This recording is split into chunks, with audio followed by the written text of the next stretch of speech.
El Hadj Dieng, c'est le président de l'Académie Bisport qui a remporté la Coupe du Sénégal junior cette saison. Président, bonsoir. Bonsoir.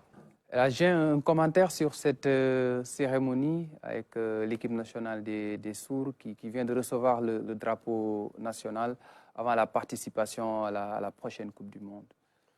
Je pense que c'est très important, avant les échéances, d'aller prendre le drapeau. Je pense que ça mobilise, ça motive les équipes nationales qui doivent y aller. Et je pense que, comme on l'a dit tout à l'heure, ils ont été précurseurs en matière de la série victorieuse du Sénégal. Voilà, donc je pense que c'est important. Là, ils retournent en compétition. Et j'en profite pour dire que notre équipe a joué contre un match de préparation. Et je pense qu'ils ont un très bon niveau. Et c'est encourageant, ça rassure pour la suite. À présent, on va parler de l'Académie Bisport. Le prétexte, c'est que cette académie a gagné cette saison la Coupe du Sénégal junior. Ce n'est pas une académie très célèbre comme Génération Foot, Djambar ou Dakar Sacré-Cœur. Mais là, l'Académie Bisport vient de réaliser une belle performance avec cette Coupe du Sénégal junior. Elle est aussi championne régionale de Dakar. Il y a une montée en National 2. El Hadj Dieng, on peut dire que la saison a été belle. Elle est exceptionnelle. Ouais. Elle est exceptionnelle parce qu'il y a tous ces résultats qui tombent, comme vous avez eu à le dire. Mais je rajoute aussi qu'on a été la première équipe africaine à remporter un tournoi international U13 en Belgique cette année. C'est la 36e édition.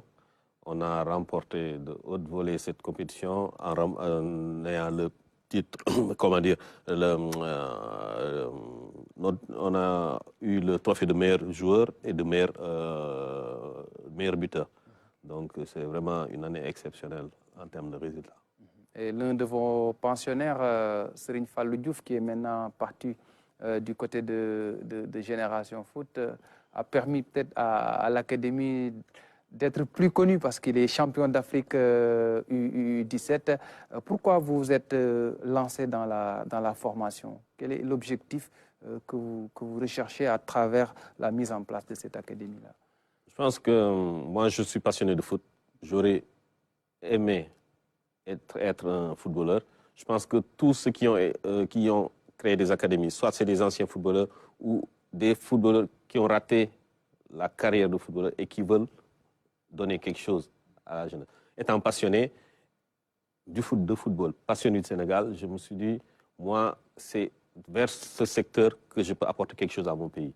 Et c'est le sens de mon engagement depuis, bon, c'est une jeune académie qui a juste 5 ans, mais je pense qu'à force de travail, on a réussi à avoir ces résultats-là qui commencent à tomber. Vous faites du sport-études ou c'est seulement sport pour le moment? En fait, le projet final, c'est du sport-études. Et on est en train de se structurer pour mettre ça en place.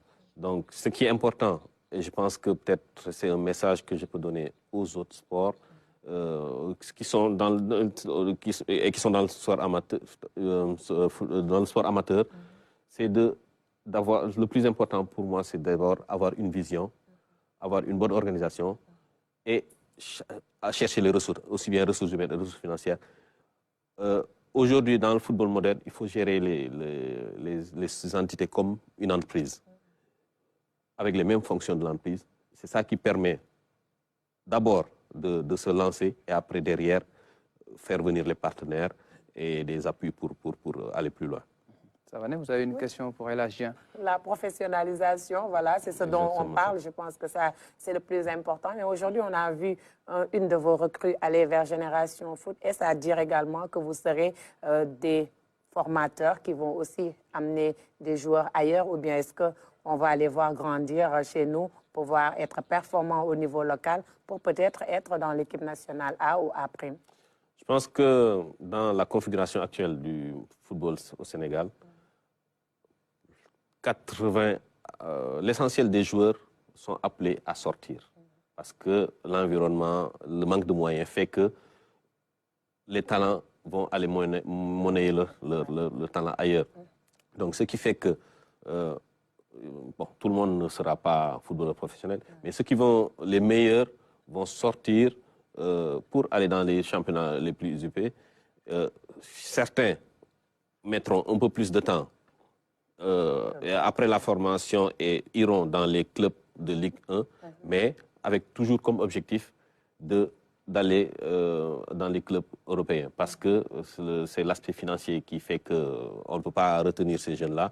Mais pendant ce temps aussi, ils font les différentes catégories au niveau des équipes nationales et c'est pour le bonheur du Sénégal.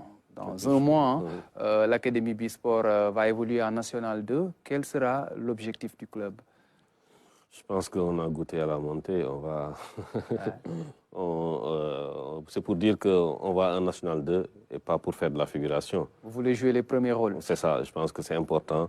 On est dans une dynamique, il ne faut pas arrêter cette dynamique-là. Je profite juste pour lancer un plaidoyer pour dire que le sport amateur a besoin d'être soutenu, non seulement en termes de moyens financiers, mais en termes d'organisation, pour que les résultats qu'on commence à avoir puissent perdurer.